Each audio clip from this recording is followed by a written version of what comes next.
Bugungi qo'llanma snabjeniz haqida bo'ladi. Ya'ni siz oldin bitta aptekani ishlatgansiz, endi tarmoqli, ya'ni sitva apteka qildingiz. 2 3 10 gacha apteka ochganingizdan keyin sizga snabjeniz programmasi kerak bo'ladi. Bitta narsani farqlab olish kerak bo'ladi. Kimdadir sklad uстановка qiladi, kimdir sklad uстановка qilmasdan turib, savdo qilayotgan F aptekasi orqali dorilarni keyingi filiallarga berish mumkin. Bu ikkalasi farq qiladi. Siz sklad programmasini o'rnatganingizdan keyin sklad F aptekasida asosan tovarlar bo'lmaydi. Skladga prixod qilasiz. Birinchi filial, ikkinchi filial, uchinchi, to'rtinchi filiallarga skladda prixod qilib jo'natishingiz mumkin, lekin skladdan savdo qilinmaydi. Ikkinchi holat borki, bu asosiy apteka deyiladi. Ya'ni asosiy apteka ushbu F apteka orqali ham savdo qiladi, ham ikkita filiali bo'ladigan bo'lsa, o'sha filiallarga tovar ham beradi. Ikkita holatda ham qanaqa ishlash kerakligini ko'rsatamiz.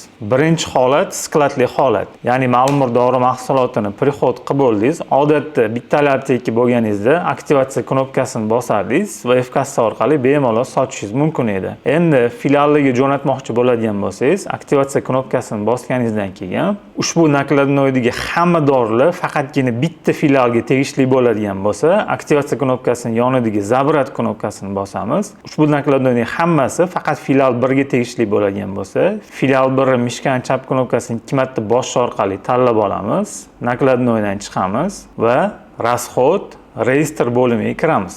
Расход reyestr bo'limiga kirganingizda перемещение va apteka dokumentini ochadi. Filial 1 ga bugungi sana bo'yicha 17.938 so'mlik dorini jo'natish uchun tayyorlab qo'yadi. Enter knopkasini bosish yordamida nakladnoy ichiga kiriladi. Agarda hamma ma'lumotlar foizli va kolичествоlar to'g'ri bo'ladigan bo'lsa, готово knopkasini bosasiz va отправить knopkasini bosasiz. Вы точно хотите отправить документ deb so'rov chiqadi. Yes knopkasini bosasiz. Ikkinchi so'rov chiqadi. Bu ma'lumotlarni pochta orqali yuboraymi deb so'raydi. Ya'ni yes bosasiz. Отправление успешно yozig'i chiqadi. OK knopkasini bosasiz va ushbu nakladnoydagi hamma dorilar filial 1 ga jo'nab ketadi. Ikkinchi holat, siz dorilarni prixod qilib bo'ldingiz, lekin bitta nakladnoy dorilar uchala filialingizga bo'lib berishingizga to'g'ri keladi. Ya'ni bitta nakladnoyga tovarlarni hammasini uchala filial uchun olib keldingiz, ularni hammasini bittasiga 5 ta, bittasiga 10 ta, bittasiga 3 ta qilib har bitta dorini ajratib bermoqchisiz. Bunda ushbu dorilarni prixod qilib bo'lganingizdan keyin aktivatsiya bosasiz, zabratni bosmasdan turib chiqib ketasiz. X bosib chiqasiz, ya'ni X bosasiz. Ekranning o'rta qismida joylashgan snabjeniz knopkasiga bosasiz. Bu yerdan распределениeni tanlaysiz. Ochilgan oyna yordamida tepada joylashgan обновить, ya'ni расчет knopkasini bosasiz. Oxirgi 10 kunlik savdo bo'yicha расчет qiladi va sklad qismiga птичка qo'yamiz va skladda bor dorilarning hammasi sizga ko'rinadi. Akridoferon dorisi skladda 10 ta bor va ekranning pastki qismida akridoferon filial 1 da nechta borligi, 10 kun davomida nechta sotganligi, oxirgi 30 kunda nechta sotganligi, hozirgi aptekada narxi necha pulligi ko'rsatadi. Agar sklad bo'sh bo'ladigan bo'lsa, faqatgina ushbu nakladnoydagi dorilar ko'rinadi. Akridoferonni 3 ga bo'lib bermoqchi bo'lsangiz, akridoferon yozig'ini tanlagandan keyin enter knopkasini bosasiz. Ochilgan kichkina oynadan kerakli filialni tanlab enter bosasiz. Nechta kolичество bermoqchisiz? Filial 1 ga tanlaysiz. 3 enter knopkasini bosasiz. Bu yerda so'rov ko'rish mumkin. Akridoferon dori vositasi 10 ta bundan oldingi nakladnoyda yuborilgan. O'shani savol beryapti. Yes knopkasini bosasiz. Filial 2 ga nechta 4 ta bermoqchisiz, enter bosasiz. Filial 3 ga nechta 3 ta beramiz. Har bitta kamayotgani ushbu kichik oynada ostatki qismida dorini kamayishini ko'rishingiz mumkin. Bosamiz, ostatkada 0 va ushbu dori avtomatik tarzda ro'yxatdan chiqib ketadi. Keyingi dori Allahholga enter bosamiz. Allahol filial 1 da bor ekan, filial 2 bilan 3 da yo'q ekan. Filial 2 ni tanlaymiz. Filial 2 ga 10 ta, filial 3 ga 10 ta. X bosamiz va shu tarzda bo'lib chiqishingiz mumkin. Agarda ma'lum bir nakladnoy, masalan, grantdan alohida nakladnoy keldi, merosdan va boshqa поставщикlardan nakladnoylar keldi, ularning nakladnoyini alohida bo'laman, bir-biriga aralashtirib yormasin desangiz, alohida nakladnoy bo'yicha bo'lish mumkin. Yoki 2-3 ta поставщикka hamma dorilarni bitta qilgan holatda hech qanaqa nakladnoy tanlamasdan ushbu bo'limdan bemalol 2 ga, 3 ga, 5 ga, 10 ga bo'lishingiz mumkin bo'ladi. Ma'lum bir nakladnoy bo'yicha tanlamoqchi bo'lsangiz, ekranning yuqori qismida joylashgan knopkasini bosamiz va bizda hozirgi eng oxirgi nakladnoyni tanlaymiz. Enter knopkasini bosishimiz bilan Grand Farmdan kelgan hamma nakladnoy ichidagi dorilarni alohida spiska qilib ochib beradi va Granddan kelgan hamma dorilarni bemalol filiallarga bo'lib chiqishingiz mumkin bo'ladi. Hamma dorilarni 3 ga, 4 ga, 5 ga bo'lib bo'lganingizdan keyin sразу отправить qilmaydi. Buni расход bo'limiga joylashtiradi. Расход reyestrga bosamiz. Filial 1 ga 350 milli nakladnoy, filial 2 ga 680 milli, filial 3 ga 566 milli nakladnoyni alohida qilib tayinlab qo'ygan. Filial 1 tanlab enter bosamiz. Agarda ushbu kolичествоlar to'g'ri bo'ladigan bo'lsa, готово knopkasini bosib, отправить knopkasini bosib 2 marta tasdiqlab jo'natamiz. Agar ushbu dorini filial 1 ga jo'natmoqchi bo'lmasangiz, mishkan o'ng tarafini bosib удалить qilasiz va bu dori qayta skladga tushadi. Shunaqangi holat bo'ladiki, filial 1 ga akreditatsionni berayotdingiz, lekin skladda yana dori bor. Ushbu nakladnoy ichiga yana qo'shmoqchisiz. Shunaqa holat bo'ladigan bo'lsa, подбор knopkasini bosasiz. Tepa oynada skladda nima dori bo'ladigan bo'lsa, hammasi chiqib turadi. Pastki oynada hozirgi shakllanayotgan nakladnoy bo'ladi. Bunga analgin dorisidan 10 ta pachka qo'shamiz. Va shu ikkita dori vositasini готово bostirib filialga jo'natishimiz mumkin. Shu nakladnoydagi hamma narsani agar printeringiz bo'ladigan bo'lsa, pechat qilmoqchi bo'lsangiz, jo'natganingizdan so'ng pechat knopkasini tanlaysiz. Dokument, nakladnoy, o'zingiz xohlagan usulda bularni hammasini pechat qilishingiz mumkin. Masalan, nakladnoyni bosasiz, ekranning tepa chap qismida joylashgan pechatni tanlab turib, kerakli printer tanlab, bemalol A4 formatida pechat qilishingiz mumkin bo'ladi. Sklad holatidagi ikkita variant jo'natishni ko'rib chiqdik. Ya'ni bitta nakladnoyga hammasini bitta filialga yoki bitta nakladnoyda kelgan dorini 3-4 ta filialga bo'lishni ko'rsatdik. Skladingizda o'zida ma'lum bir dorilar bo'ladigan bo'lsa, uni ma'lum bir filialga o'zini alohida berish mumkin. Skladda tovar saqlaysiz, buni ma'lum bitta filialga jo'natmoqchisiz. Ya'ni orasidan ularning откazga qarab, so'roviga qarab turib jo'natmoqchisiz. Расход bo'limiga kirasiz, перемещение va аптекuni tanlaysiz. Получатель yozig'ini to'g'risidagi kitobchadan tanlaysiz. Filial 1ni bosamiz, подбор knopkasini bosasiz. Tepa oynada skladda nima dori bo'ladigan bo'lsa, hammasini ro'yxati paydo bo'ladi. Alhol dori vositasidan filial 1 ga 5 ta kerak. Enter bosasiz, 5 bosasiz, yana enter bosasiz. Ushbu doriga qo'yilgan foizni ko'rishingiz mumkin. 20% qo'yilgan. Agar filial 1 ga ushbu dorini 21600 emas, 21000 dan yubormoqchi bo'lsangiz, shunchaki narxini o'zgartirasiz, enter knopkasini bosasiz. 21600 siz prihod qilgansiz, lekin filial 1 ga 21000 so'm qilib jo'natishingiz mumkin. Keyingi dori Askaril, undan 3 ta pachka jo'natmoqchisiz, 51700 u filialda sotishga qimmatli qiladi yoki foizini o'zgartirishingiz mumkin. Masalan, u filialga 10% ustama bilan bermoqchisiz. 10% qo'yganingizda 47372 so'm bo'ldi. 47300 so'mni belgilaysiz va kerakli dori, ya'ni filial 1 so'ragan hamma dorini skladdan nakladnoy yasab turib, hammasini tayyor bo'lgandan keyin готово bosib turib, kerakli filialga отправить qilib, dorisi bilan qo'shib dokumentini ham jo'natib yuborishingiz mumkin. Dorilarni jo'natish jarayonida siz prihod qilganingizda foiz 20% qilib qo'ygansiz, lekin ma'lum bitta filialga uni 10 yoki 15% qilib bermoqchisiz. Aslida siz 100 ming olgansiz va sotuv narxini 120 ming so'm qilib belgilagansiz, lekin filial 1 ga o'shani 10% ustamada bermoqchisiz. Hamma tovarlarni перемещениеda yig'ib bo'lganingizdan keyin u dokumentni jo'natishingizdan oldin Natsenki degan knopkasi bor. Natsenkini bosamiz. Bu yerda ko'rasizki, установить приходной цены, ya'ni prihod bo'lgan narxidan foiz qo'yishingiz mumkin yoki hozir 20% ustiga qo'yishingiz mumkin yoki agar narxlar o'zgarib ketgan bo'lsa, сбросить по умолчанию qo'yishingiz mumkin. Masalan, hozirgi nakladnoy ichidagi dorilarga prihodniy narxidan 10% qo'ymoqchi bo'lsangiz, установить от приходной bo'limini tanlaysiz. Foiz nisbatida 10 yozamiz va yashil knopkani bosamiz. Hamma doriga narxlarni округление qilgan holatida prihodniy narxidan 10% ustama qo'yib beradi. Ya'ni ровно 10% qo'yganda qaysidir dori 6332 so'm bo'lib qoladigan bo'lsa, 32 so'mini olib tashlaydi. Hamma narxlarni округление qiladi va buni готово bosib turib kerakli filialga jo'natishingiz mumkin. Agarda ushbu bo'limni bosib turib xato qilgan bo'lsangiz va uni orqaga qaytarmoqchi bo'ladigan bo'lsangiz, Natsenkini bosasiz, сбросить по умолчанию tanlaysiz, yes knopkasini bosishingiz bilan prihodda necha pul narx belgilangan bo'lsangiz, narxlar o'sha holatga qaytadi. Va bu narxlarni keyin готово отправить qilib jo'natishingiz bo'ladi. Qaysidir dorini skladdan jo'natmoqchi bo'lmasangiz yoki u skladda chiqmaydigan bo'lsa, shunchaki shu dorini tanlab turib, удалить bosishingiz mumkin. Biz birinchi holatda, ya'ni sklad bo'lgan variantidagi jo'natishlarni ko'rib chiqdik. Birinchisi bitta nakladnoy faqat bitta filialga jo'natish va bitta nakladnoyni 3 ga bo'lib jo'natish yoki skladda saqlanayotgan dorilarni ma'lum bitta filialga alohida terib berish ko'rsatdik. Endi asosiy apteka bo'ladigan variantini aytgan edik.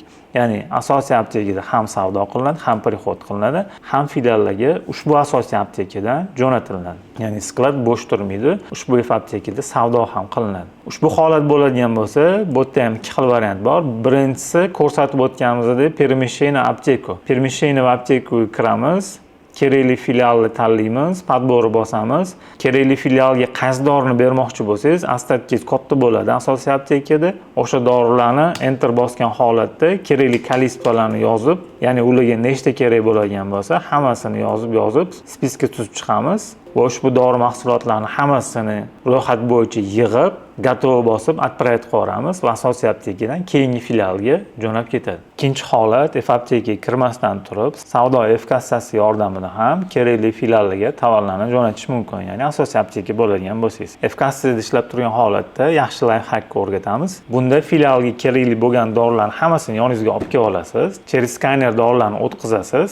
Korзинаga hamma dorilar tushadi. Ya'ni через skaner o'tkazgan dorilar tushadi. Hozir bu yerda uchun o'tib olamiz. Через skaner siz o'tkazasiz. Через skaner o'tkazgan holatda o'sha kerakli korobkaga yoki salafanga o'sha skanerdan o'tgan dorilarni birma-bir solasiz. Ya'ni u filialga jo'nab ketadi, qaysidir filialga. Hammasini skanerdan o'tkazib, kerakli kolичествоlarni yozib, o'sha kerakli korobkaga joylaganingizdan keyin bo'ldi. Korzinada ham ushbu kolичествоlar namoyon bo'ladi va ushbu dorilarni kerakli filialga jo'natishingiz mumkin. F-kassani yuqori qismida joylashgan перемещение bo'limini tanlaymiz. Перемещение va aptekani tanlaymiz va qaysi filialga jo'natmoqchisiz deydi. Agar siz asosiy apteka bo'ladigan bo'lsangiz, sizda filial 1 degan narsa chiqmaydi. Filial 2, filial 3 yoki filial 1, filial 2 chiqishi mumkin. Kerakli filial tanlaymiz, sababi bo'ladigan bo'lsa, sababi ko'rsatiladi va convert knopkasini bosasiz. Ushbu dori mahsulotlarni pochta orqali yuboraymi deydi. Yes knopkasini bosganingizdan keyin Отправление успешно yozig'i chiqadi. OK knopkasini bosasiz, ya'ni asosiy aptekadan kerakli filiallarga bu dorilarni bemalol kassa yordamida o'tkazishingiz mumkin. F-aptekaga kirib, ovora bo'lish shart emas. Hozirda dorilarning распределение, ya'ni prixod bo'lgandan keyingi распределение holatini ko'rsatib bergan bo'lsak, endi снабжение bo'limida qanaqa funksiyalar bor va ulardan qanday foydalanish haqida ko'rsatma beramiz. Снабжение bo'limiga kiramiz. Birinchi funksiyasi reestr assortimenti. Reestr assortimenti bosganingizda bu yerda turli filtrlardan foydalanishingiz mumkin. Set bo'yicha bor dorilarimni ko'rsatgan desangiz, set bo'limiga ptichka qo'yasiz va har bitta dori mahsuloti set bo'yicha nechta upakovka borligini ko'rasiz. Azimak 500 dorisi set bo'yicha 20 ta bor. Filial 1da 9 ta, filial 2da 12 ta. Sotuv narxlari va qachon обновление bo'lgan soatlari ko'rsatib turadi. Agar set bo'yicha emas, sklad bo'yicha bor dorilarni ko'rsatgan desangiz, sklad bo'limiga ptichka qo'yasiz va skladda bor dori mahsulotlarni ko'rasiz. Keyingi funksiya avtobronирование. Avtobronирование funksiyasi, agarda siz skladda tovar saqlaydigan bo'lsangiz, ushbu skladdagi dorilarni avtomatik tarzda oxirgi 10 kunlik, 15 kunlik bo'yicha filiallarga o'zi bron qilib bera oladi. Ya'ni Teraflo, Nemesil, shunga o'xshagan doimiy sotiladigan tovarlarni skladda saqlaysiz. 1000 xil, 1,5 ming xil tovarni skladda saqlaysiz. Chunki uni zakupini qilib, olib kelib, распределение qilgunga qadar savdoyingiz to'xtab qoladigan bo'lsa, skladda tovar saqlashingiz mumkin. O'sha dorilarni filialni sotuvga qarab turib, o'zi ham avtobron qilib bo'lib bera oladi. Ya'ni ruchnoy распределениеdan ko'ra avtobron qilib bera oladi. Bu funksiya xuddi F-Summary avtozakazga o'xshaydi. Oxirgi 15 kundagi savdoyingizga qarab turib bron qo'yib bersa, bu skladda bor dorilaringizdan kerakli filiallarga avtobron qo'yib beradi. Eslatib o'tamiz, agarda skladingiz hech qanaqa tovar bo'lmaydigan bo'lsa, ya'ni siz dorini olib kelasiz, prixod qilasiz, nechta filiallaringiz bo'ladigan bo'lsa, hammasiga tarqatib yuboradigan bo'lsangiz, avtobronирование funksiyasi sizda ishlamaydi. Qachonki tovarlar saqlanadigan bo'lsa, skladda o'shandagina bu funksiyadan foydalanishingiz mumkin. Avtobronирование funksiyasiga kiramiz. Tepadan Yes na skladi bo'limiga galchka qo'yamiz. Kerakli filialni tanlaymiz va sanani oddiy joylashgan avtozaполнениeni bosamiz va Yes knopkasini bosganimizda oxirgi 15 kunlik bo'yicha siz o'zingiz o'zgartirishingiz mumkin. 10 kun, 7 kun, 20 kun qilib o'zgartirishingiz mumkin. Hozir 15 kun qo'yganmiz. Oxirgi 15 kunlik bo'yicha aptekada bor statkasi, oxirgi 10 kunlik bo'yicha продажasi va oxirgi 30 kunlik bo'yicha продажasi. Agarda minimum qo'ygan bo'lsangiz, ma'lumot tovarga o'shandan kamaygan bo'lsa, avtobronga qo'yadi. Ambiset dorisi hozir aptekada 1,5 ta bor. Oxirgi 15 kunlik bo'yicha 2,5 pochka sotilgan. skladda 5 ta bor. Shundan keyingi 15 kunligi yana bitta pochka Patremisga chiqadi, ya'ni kerak bo'ladi. Shuning uchun bronga bitta qo'yadi. Keyingi dori Askaril siropi aptekada qolmagan, ya'ni filial 1 da qolmagan. Prodajasi oxirgi 10 kunlik bo'yicha 3 ta, skladda hozirda 10 ta kolичество bor va bronga 3 ta. Keyingi 15 kunlikda sotish uchun 3 ta qo'ydi. Ushbu ma'lumotlarni pastki oynada ham kuzatish mumkin. Agarda qaysidir mahsulotning kolичествосini o'zgartirmoqchi bo'lsangiz, masalan, astiklavir dori vositasi 0, oxirgi 10 kunlik 7 ta sotilgan, skladda 5 ta bor, bronga 7 ta qo'yaman deyapti, lekin skladda borini qo'yib bera oladi, undan ortig'ini qo'yib bera olmaydi. Keyin qaysidir dori mahsulotini ko'paytirmoqchi bo'lsangiz, kolичествосini shunchaki bron qatoridan enter bosasiz, kolичествосini o'zgartirib enter bosasiz. Bronga bitta qo'yib berganingizni siz ikkita qilib o'zgartirdingiz. Shundan keyin tepada joylashgan korзина ko'rinishidagi knopkani bosasiz. Siz ushbu nakladnoyni yasash xohlaysizmi deb chiqarib beradi. Yes knopkasini bosganingizdan keyin bu nakladnoy расход reyestr bo'limiga tushadi. Расход reyestr bo'limiga kirganingizdan keyin holati avtobrondan tushgan dorilarni nakladnoy deb yozadi. Filial 1 uchun enter knopkasini bosamiz va skladda ostatkasiga qarab turib, filialga oxirgi 15 kunlikda qaysi dori mahsulotlari kerak bo'lgan bo'lsa, hammasidan kerakli kolичествоlarni yozib chiqqan bo'ladi. Boya aytib o'tganimizdek, agarda filialga 7 ta kerak bo'lsa-yu, lekin skladda 5 ta bo'lgan bo'lsa, o'sha 5 tasini beradi, qolgan 2 tasini yo'q joydan olib bera olmaydi. Agarda bu dori keyingi 2-3 filialga kerak bo'ladigan bo'lsa, bu уже yetmaydi. Sababi hamma 5 ta kolичествоni faqat bitta filial uchun ajratib beradi. Avtobronning noqulay tarafi, agarda 3 ta filial uchun yetarli kolичество skladda bo'lmasa, masalan, filial 1 ga 3 ta kerak, filial 2 ga 4 ta kerak, filial 3 ga yana 3 ta kerak. Umumiy filiallarni Patremisda 10 tani tashkil etadigan bo'lsa, lekin sizni skladingizda 5 ta kolичество bo'ladigan bo'lsa, 5 ta kolичествоni birinchi aptekaga 3 tasini beradi, keyingisi 2 tasini beradi, 3-filialga bu yetmaydi. Agar ruchnoy распределение qiladigan bo'lsangiz, bularni o'zingiz bemalol bunga 2 ta bergin, bunga 2 ta bergin, bunga bitta bergin deyishingiz mumkin. Avtobronирование oxirgi 10 kun, 15 kun yoki 7 kunlik savdosiga qarab turib o'zi avtomat tarzda bo'lib beradi. Keyingi funksiya avtobronирование по группам. Avtobronирование по группам F-Summary Golddan tanish, ya'ni qaysidir dori mahsulotini 2 ta, 3 ta zavod ishlab chiqaradigan bo'lsa, masalan, Papaverinni Nish Farm ishlab chiqaradi, Dalhin Farm ishlab chiqaradi, Biosintez ishlab chiqaradigan bo'lsa, F-Summary Goldda o'shalarni qaysi birlarini bittasini olishingiz mumkin. Ya'ni 3 ta zavodda olmaysiz, faqatgina bitta zavodda olishingiz mumkin. Avtobronирование по группам ushbu holatda sizda 3 ta zavoddan dori bo'ladigan bo'lsa, faqatgina bittasini bo'lib beradi. Avtobronирование oddiysini o'zi uchalasidan Patremis bo'ladigan bo'lsa, uchalasini bo'lib beradi. Avtobronирование по группаga kirgandan keyin kerakli filial tanlanadi, oxirgi savdo kuni tanlanadi va avtozaполнениeni bosganingizdan so'ng agarda gruppasi bo'ladigan bo'lsa, o'sha gruppasidan faqatgina bitta dorini berish mumkin. Buni ham перемещение va apteka knopkasini bosgan holatda ushbu nakladnoyni yasash mumkin. Keyingi funksiya распределение funksiyasi. Распределение funksiyasiga kirgandan keyin oxirgi 10 kunlik yoki oxirgi 7, oxirgi 15 kunlik bo'yicha savdolarni o'zingiz xohlagan kunga qo'yasiz. Masalan, 10 kunlikni qo'ydik. Yonidagi расчет knopkasini bosamiz. Расчет knopkasini bosmaguningizga qadar aptekada, ya'ni filiallarda bo'lgan aniq kolичествоni sizga chiqarib bermaydi. Расчет knopkasi bosiladi.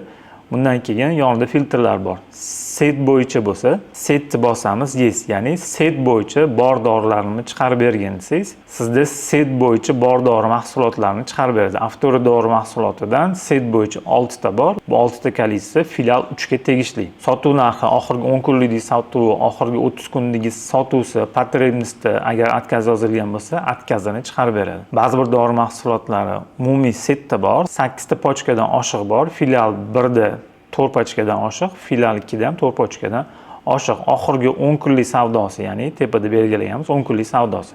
Oxirgi 10 kunlik savdosi bo'yicha 0, oxirgi 30 kunlik savdosi bo'yicha ko'rsatadi. Qaysi filialingizda nech puldan bu sotilayotganini ko'rsatadi. Отказ bo'lgan bo'lsa, ya'ni filiallar отказ yozgan bo'lsa, отказ bo'limida ko'rsatadi. Izlishka bu nima? Oxirgi 10 kunlik bo'yicha umuman sotuv bo'lmagan bo'lsa, bu 4 ta pachka izlishka deydi. Ya'ni umuman sotilmayapti. Bunda ortiqcha agar boshqa filiallaringiz ko'p bo'ladigan bo'lsa, o'shanga bu dorilarni o'tkazib yuboring degan maqsadda izlishka bo'limiga ajratib beradi. Sotuvsi bor mahsulot misolida ko'rsatib beraman.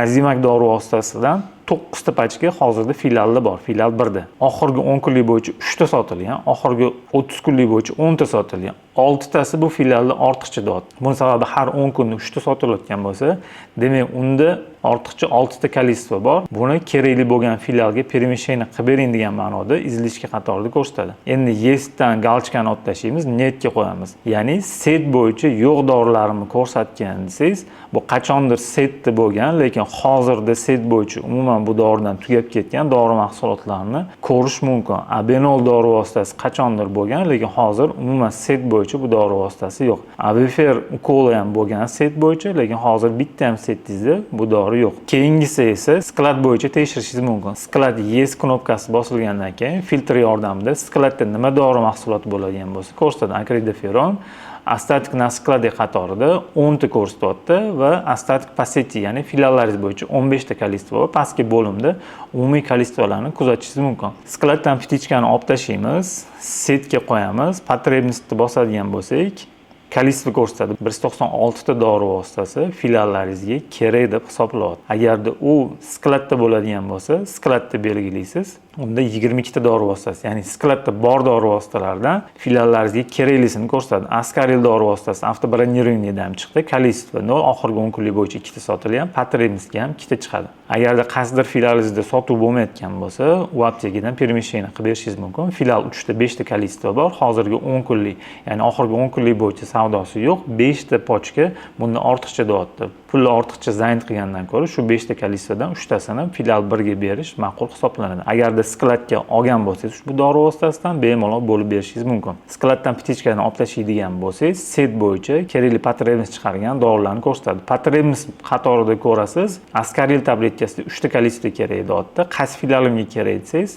pastiga oynadan ko'rishingiz mumkin. Ikkinchi filialga 3 ta kolичество kerak. Amoxiklav suspenziyasidan 4 ta pachka kerak deyapti.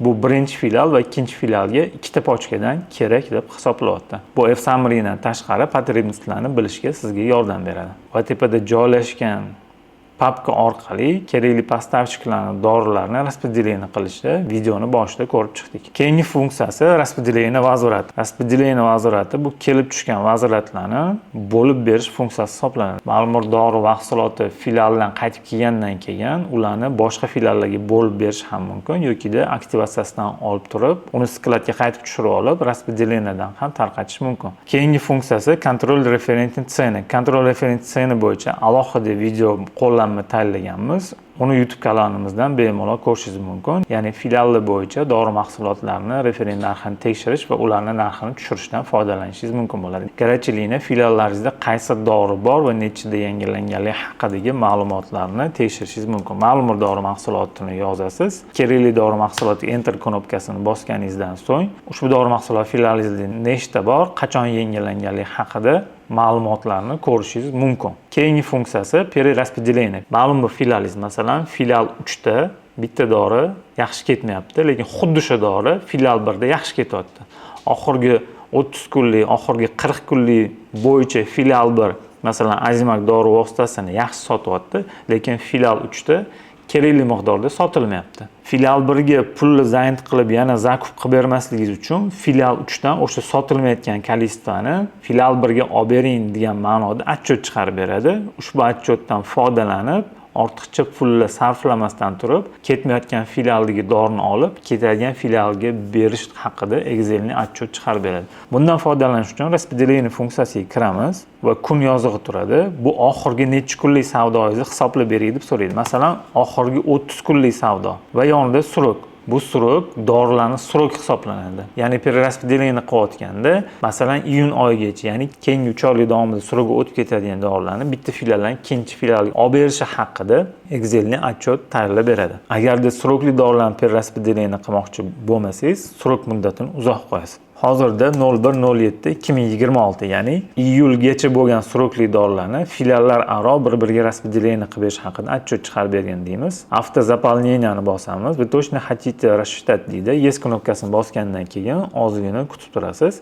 Ushbu funksiyani ishlashi uchun sizda F-Apteka biznes xizmati yoqilgan bo'lishi kerak. Ekranda paydo bo'ladi. Hozirgi sana bo'yicha откуда, ya'ni qaysi filialdan qaysi filialga nima dori, qaysi zavodniki, nechta kolичество, qaysi narxdagi, qaysi srokgacha olib berishligini ko'rsatadi. Filial 1 dan filial 2 ga Relief Advance yarim pochkasini 78 ming so'mlik narxi filial 2 ga bering deyapti. Buni sroki 6-oy 2026-yilgacha. Keyingi qatorlarda ko'rish mumkinki, filial 2 dan filial 1 ga Zadak tabletkasini 2 pochka 122 so'mlik narxini olib bering deyapti. Buni sroki iyulda boshi hisoblanadi. Ya'ni hozir holatda iyulgacha bo'lgan dorilarni perraspределение qilib beryapti. Buni qanaqa ishlatish mumkin? Tepadan kerakli filial tanlaymiz. Ya'ni filial 1 qaysi filiallarga dori beradi?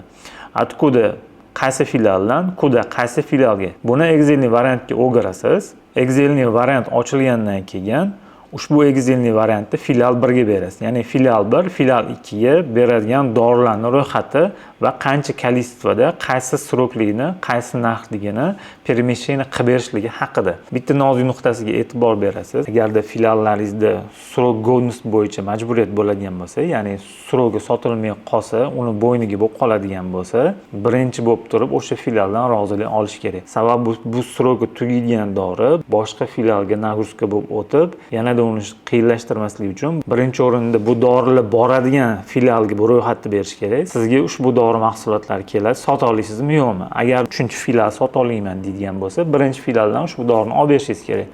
Agarda bu menda ketmaydi, o'zi endi yo'qotdim, srok o'tib ketdi, zo'rg'a yo'qotdim, menga bu kerak emas deydigan bo'lsa, ya'ni bo'ynida srok to'la berishi bo'lsa, unda bu dori unga o'tkazilmaydi. Agarda xodimlarning bo'ynida srokka to'la berish bo'lmaydigan bo'lsa, ushbu spiskani kerakli filialga berasiz va peremeshchение shaklida keyingi filialga o'tkazib yuborish mumkin bo'ladi. Agar srokli dorilarni perraspределение qilmayman, umumiy ostatganni perraspределение qilaman deydigan bo'lsak, muddatda sroklarni juda ham uzoq qo'yamiz. Masalan, 01/01/2050 oxirgi savdosi, ya'ni oxirgi 30 kunlik emas, oxirgi 45 kunlik bo'yicha chiqarib bergan deysiz. Avtozaполнение knopkasini bosasiz. Yes knopkasini bosganingizdan keyin bu sizga 453 xil dori vositasini chiqarib beradi. Kerakli filial tanlaysiz. Birinchi filial qaysi filialga tovar berish? Atkuda kuda. Birinchi filialdan ikkinchi filialga nima dorilarni berish kerakligi spiskasi chiqadi.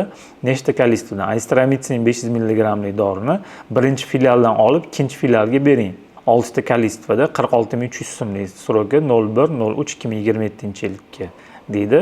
Ushbu ma'lumotlarni Excel'ni variantga yuklab olasiz. Birinchi filialga mo'ljallangan ma'lumotlarni va ushbu Excel'ni variantda birinchi filialga berasiz. Bu u apteka uchun shpargalka bo'ladi. Ya'ni o'zidagi aptekadan qaysi filialga nima dorilarni berish haqida shpargalka bo'ladi. Endi buni uchotini qanaqa qilib olib boradi programma degan savol bor. Bunda birinchi hozirgi ko'ringan отчетda birinchi filial 3-filialga berayotgan bo'lsa, demak o'sha dori vositasi birinchi filialda sotuvi juda ham past yoki yo'q bo'lishi mumkin. Shu holatda birinchi filialdan 3-filialga ushbu dori vositasini o'tkazib bering degan ma'noda отчет chiqarib beradi. Ushbu отчетdan bemalol foydalanishingiz mumkin bo'ladi. Ushbu funksiya qayta zakup qilmasdan, ya'ni yangi dori partiyasiga pul tikmasdan turib, sotilishi qiyin bo'layotgan filialdan sotilishi yaxshi bo'layotgan filialga dorini olib berib, ortiqcha pulni zayin qilmasdan bor resursdan to'g'ri foydalanishingizga ushbu funksiya katta yordam beradi. Keyingi funksiya Черный список.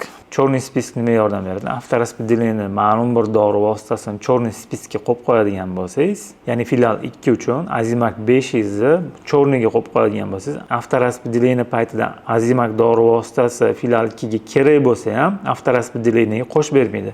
Lekin ruchnoy распределениеda bu o'tib keturadi. Faqatgina avtoraspределение paytidagina o'sha dorini Черныйga qo'yib berish mumkin. Keyingi funksiya minimalniy остаток. Minimalniy остаток funksiyasi bu avtobronирование, ya'ni снабжениясida ham va F-Summary'da ham kerak bo'ladi. Ma'lum bir dori vositasi, ma'lum bir filialingizda, masalan, Teraflu dorisi filial 2 da 10 ta pochkadan kam bo'lmasin desangiz, ushbu minimalniy остаткani qo'yishingiz mumkin. Bu yerda ekranning o'ng taraf tepa qismidan kerakli filial tanlaymiz. Обновить knopkasini bosamiz. Savdolarni ko'rmoqchi bo'ladigan bo'lsangiz, расчет knopkasini bosasiz. Va ma'lum bir dori mahsulotini yozamiz. Masalan, Teraflu deb aytdik. Teraflu dori vositasi birinchi filial bo'yicha продажasi bo'lgan bo'lsa, oxirgi продажаlarni 10 kunlik bo'yicha ko'rsatadi va minimalniy va maksimalniy остатки qo'yish mumkin. Mishkan o'ng tarafini bosamiz, redaktirование qilamiz. Minimum остатки 10 ta, maksimum nima kerak bo'ladi desak, maksimum F-Summary'da ishlatilmaydi, faqatgina Snapgen'da avtobronirованiyda ishlaydi. Ya'ni minimum 10 tadan kamayib ketmaydi, lekin skladda 500 ta teraflyut turgan bo'lsa, oxirgi 10 kunlik sotuv bo'yicha 50 ta sotib qo'ygan bo'lsa, maksimalniga 20 ta belgilab qo'ysangiz, potrебностьni 40 ta ko'rsatsa, maksimalni unga 20 ta bo'lib bera oladi, ya'ni undan oshira olmaydi. Bu funksiya faqat avtobronирование Snapgen'da ishlaydi. F-Summary'da bu narsa ishlamaydi. F-Summary'da faqatgina minimumni ko'rish mumkin. Teraflyut uchun minimum 10 ta kolesiyani belgilab oldik. F-Summary'da ko'rasizki, teraflyut dori vositasidan minimalniy ostatik birinchi filial uchun 10 ta kolesiyada turibdi. Bunda potrебность chiqarib bermayapti, sababi birinchi filial o'zida 125 ta ostatkasi bor. Agarda bundan kamaysa, minimalniy ostatkadan olib turib, potrебностьga sizga son chiqarib beradi. Boshqa kamroq bo'lgan dori vositasidan foydalanib, aniqroq sifra chiqarib beramiz. Tenox 10 mg bo'yicha minimalniy ostatka qo'yib ko'ramiz. Tenox deb yozamiz. Escape knopkasini bossangiz, dori haqida yozgan ma'lumotlar o'chadi. Tenox 10 mg, mishkan o'ng tarafini bosamiz, redaktировать. Minimum 5 ta bo'lsin deb belgilaymiz, tasdiqlaymiz. F-Summary'dan расчет knopkasini bosamiz, ma'lumotlar yengillama olish uchun. Tenox dori vositasini tekshiramiz. Filial 1da Tenox dori vositasi bir pochka 20 ta list qolgan. Oxirgi 10 kunlik bo'yicha bitta list sotilgan. Minimalniy ostatkasida 5 ta bo'lsin deb belgiladik. Shuning uchun sotuvsiga qaramasdan turib, bunga potrебностьga 3 ta chiqarib beryapti. Ya'ni minimum unda 5 ta bo'lishini hisobga olib turib, 1.66 ni hisoblayapti va minimum tarzda bu aptekangizda 5 ta pachka bo'lishi kerak deb hisoblab beryapti. Har bitta filialda minimalniy ostatkasini alohida belgilab chiqishingizga to'g'ri keladi. Agarda qaysidir dori mahsulotini minimalniy ostatkasi bo'ldi, uje sizga kerak emas bo'lgan bo'lsa, kerakli dorini topib, delete knopkasini bosasiz va ushbu dorini minimalniy ostatkasi o'chadi. F-Summary'da ham, avtobronirованiyda ham ushbu dori bo'yicha hech qanaqa sizga ma'lumot bermaydi. Snapgen'da bor funksiyalar shu. Yana bitta savol bo'ladi. Ba'zi filiallardan qaysidir dorilar qaytib keladi. U dorini skladga tushirib, spisayna qo'yish kerak yoki u dorini skladga tushirib, boshqa filialga berib yuborishga to'g'ri kelib qolishi mumkin. Har xil holatda, har xil sabab bilan qaytarilishi mumkin. Birinchi holati spisayna maqsadida yoki dori sinib qolgan bo'lsa, skladga filialdan dori qaytadi va uni skladdan ostatkasiga qanaqa tushirish mumkin. Расход reyestrga kirganingizda ushbu holatda yashil dokument paydo bo'ladi. Filial 3 dan resarbiylar 4 ta pachka qaytib kelgan. Enter knopkasini bosasiz, blokirovka knopkasini bosganingizdan keyin dokument sariq holatga o'tadi. Mishkan o'ng tarafini bosib, удалить qilsangiz, ushbu dori mahsuloti skladga qaytib tushadi. Endi bu dori mahsulotini spisat qilishingiz mumkin, ya'ni расходga kirib, spisayna tovar qilishingiz mumkin. Bu birinchi varianti. Ikkinchi varianti, xuddi shu dori mahsuloti spisaynaga kelgan bo'lsa, blokirovkadan olasiz, X bosib chiqib ketasiz, keyin kerakli filial tanlab, mishkan o'ng tarafini bosasiz, na spisayna degan joyini tanlaysiz. Bu dokumentni spisat qilaymi deydi, yes bosasiz. Dokument holatini spisayna tovar holatiga o'tkazadi. Enter knopkasini bosib, перемещение agar sababi bo'ladigan bo'lsa, nima sababdan spisat qilayotganingizni, srok yoki singan bo'ladigan bo'lsa, kerakli sababi yoziladi. Сохранить knopkasini bosib, готово bosasiz va bu dokumentga bor dorilarni spisat qiladi. Agar bu dori mahsulotlarini skladga tushirib turib, keyingi filialga jo'natish kerak bo'ladigan bo'lsa, blokirovkadan olasiz, dorini o'chirasiz va перемещение kirib turish bu dori mahsulotini topib, kerakli filialga jo'natib yuborishingiz mumkin bo'ladi. Snapgen haqida yetkazmoqchi bo'lgan ma'lumotlarimiz shulardan iborat edi. E'tiboringiz uchun rahmat. FOM dasturlari yordamida o'z biznesingizni rivojlantiring.